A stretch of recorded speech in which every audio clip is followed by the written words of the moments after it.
লোকটা জান্নাতে যাবে তাকে আল্লাহ তাআলা জাহান্নামের আগুনে পোড়াতে শেষ যে লোকটা জান্নাতে যাবে তাকে আল্লাহ তাআলা জাহান্নামের আগুনে পোড়াতে পোড়াতে ছাই বানিয়ে ফেলবে। আল্লাহ বলবেন, জিব্রাইল যাও একটু দেখো একটা মাত্র সেজদা দিয়েছে আমাকে, এরকম কাউরে পাওয়া যায় কিনা। খুঁজে খুঁজে একজনকে পাবে, সামান্য ইমানের ছিটে ফোঁটা তার অন্তরে ছিল।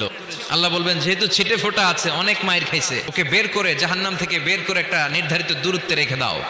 রেখে আসা হবে। অনেক দিন সে ওখানে আনন্দে থাকবে। অনেক দিন থাকার পরে মনে মনে ভাববে জাহান্নামের সৌন্দর্যের দৃশ্য একটু চোখ দিয়ে অবলোকন করা যায় কিনা। সে আল্লাহরে ডেকে বলবে, আল্লাহ ইনদি সুআল, আমার একটা ফরিয়াদ আছে। কি ফরিয়াদ? আল্লাহ আগেই বলে রাখি, আমি কিন্তু জান্নাতে যেতে চাই না।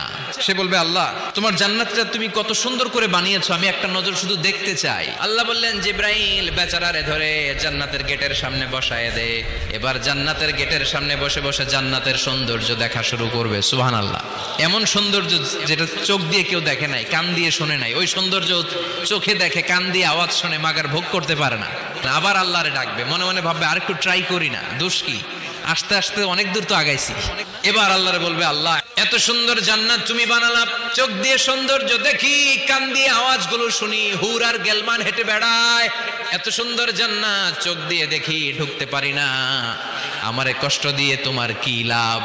ও আল্লাহ আমারে তুমি মাফ করে দাও, জান্নাতের চিপার মধ্যে এক কর্নারে তুমি একটু আমারে জায়গা করে দাও। ওর আকুতি মিনতি চাহনি আল্লাহর রহমতের দরিয়ার মধ্যে জোশ লাগিয়ে দিবে। আল্লাহর দয়া হয়ে যাবে, মায়া হয়ে যাবে। আল্লাহ বলবেন, ঠিক আছে জান্নাতে যা। লোকটা এবার এক দৌড়ে জান্নাতের ভিতরে ঢুকে যাবে। লোকটার দৌড় দেখে আবার লোকটারে আল্লাহ ডেকে বলবে, একটু দাঁড়া, জান্নাত তো দিছি, তো দৌড় দিলি কেন?